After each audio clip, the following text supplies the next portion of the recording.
Tamil cinema நடிகைகளில் அந்த காலத்தில் மையாலுமே அழகியாக அறியப்பட்ட புஷ்பவல்லி என்ற ஒரு சுவாரஸ்யமான தகவலை பற்றி தான் இந்த பதிவில் நாம் பார்க்க போகிறோம். அதை பார்க்கறதுக்கு முன்னாடி hi friends, I'm C Ilango. வணக்கம், welcome back to my channel. நீங்கள் இன்னும் நம்முடைய சேனலுக்கு சப்ஸ்கிரைப் பண்ணலைன்னா உடனே ஒரு லைக் போட்டு சப்ஸ்கிரைப் பண்ணி சப்போர்ட் பண்ணுங்க. வாங்க பதிவிற்குள் போகலாம். தென்னிந்திய நடிகைகளில் அந்த காலத்தில் மையாலுமே அழகியாக அறியப்பட்ட புஷ்பவல்லி தமிழ் படங்களிலும் நடித்து புகழ்பெற்றவர். தெலுங்கு, கன்னடம், இந்தி, ஆங்கிலம் என்று அனைத்து மொழிகளிலுமாக சேர்த்து 100 படங்கள் தான் நடித்திருப்பார். எஸ் வாசனின் ஜெமினி தயாரிப்பு நிறுவனத்தின் ஆஸ்தான நடிகையாக, ஜெமினி சாம்ராஜ்ய மகாராணியாக ஒரு காலத்தில் அறியப்பட்டவர்.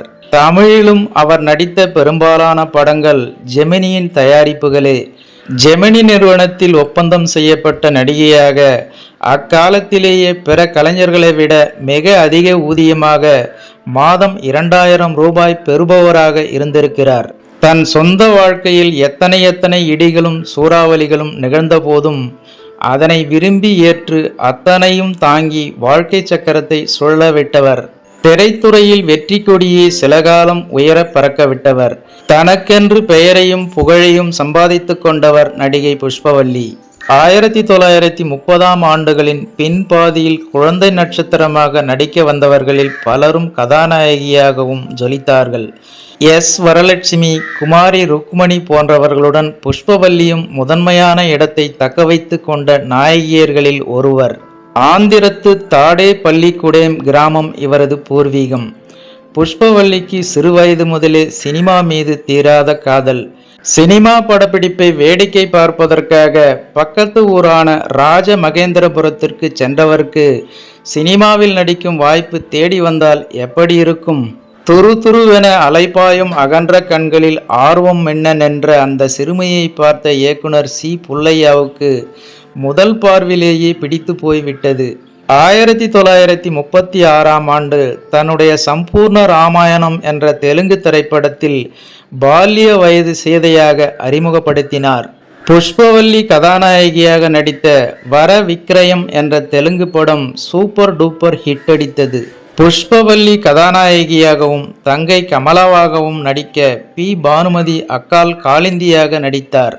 மூத்த மகளை 3ஆம் தாரமாக வயதான நபருக்கு கல்யாணம் செய்து கொடுக்க நினைக்கும் தந்தை கிழட்டு மாப்பிள்ளைக்கு வரதட்சணை கொடுப்பதற்காக கடன் வாங்குகிறார். கிழட்டு மாப்பிள்ளையை மணக்க விரும்பாத மகள் காளிந்தி தன் விருப்பத்தை வெளிப்படையாக சொல்ல முடியாமல் தற்கொலை செய்து கொள்கிறாள். மனம் கொந்தளித்த தங்கை கமலா அந்த கிழவரை மணந்து கொள்ள சம்மதிக்கிறாள். பின்னர் வரதட்சணை கொடுமைக்காக கணவன் மீது வழக்கு தொடுக்க நீதிமன்றத்தின் படிக்கட்டுகள் ஏறுகிறாள். இந்த புதுமை பெண்ணாக புஷ்பவல்லி நடித்திருக்கிறார். தாசி அபரஞ்சியாக தமிழ் திரைப்படத்தில் அறிமுகமானவர் புஷ்பவல்லி. அப்போது அவருக்காக வைக்கப்பட்ட கட் அவுட் அந்த காலத்தில் வெகு பிரபலம். எந்த பக்கமிருந்து பார்த்தாலும் புஷ்பவல்லியின் கண்கள் பார்ப்பவர்களை உற்று நோக்குவது போன்ற உணர்வை ஏற்படுத்துவது போல் அந்த கட் அவுட் வடிவமைக்கப்பட்டிருந்ததாம். கதை, திரைக்கதை, வசனம், பாடல்கள், இயக்கம் அத்தனை பொறுப்புகளையும் ஏற்றவர் கொத்தமங்கலம் சுப்பு.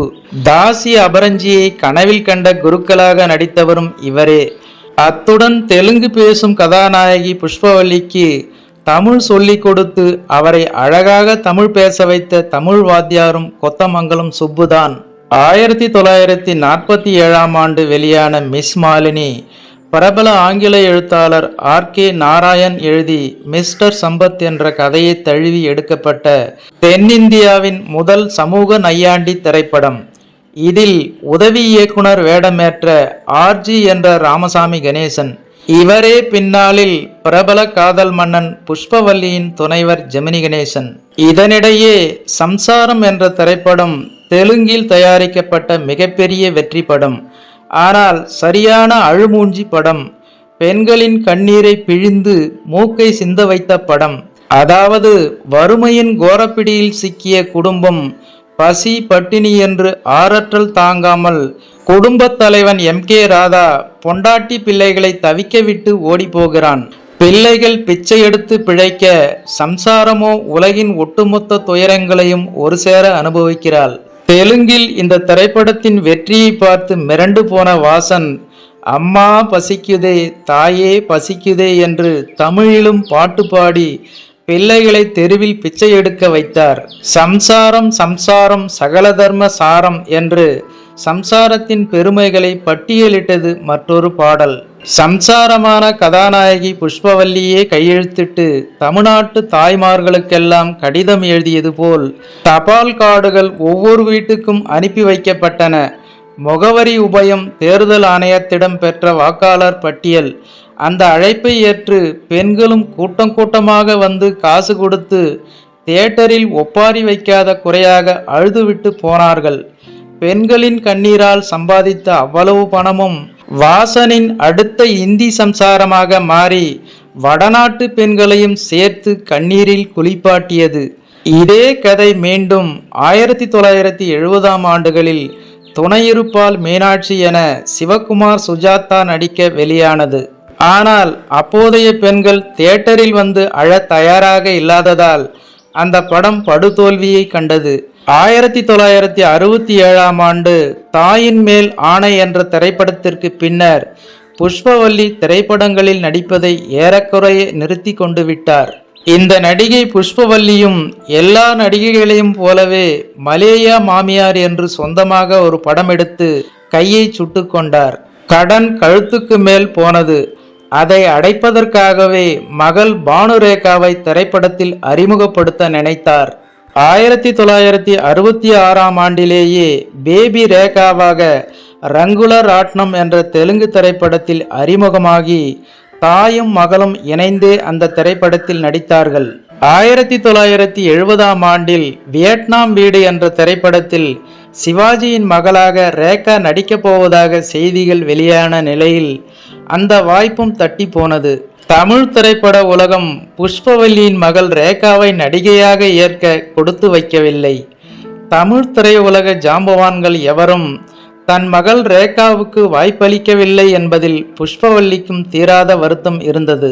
ஆனால் இந்தி திரையுலகம் ரேகாவை வாரி அணைத்து உச்சி முகர்ந்து தங்கள் செல்ல பெண்ணாக ஏற்றுக்கொண்டதன் மூலம் ரேகாவும் அகில இந்திய நட்சத்திரமானார்.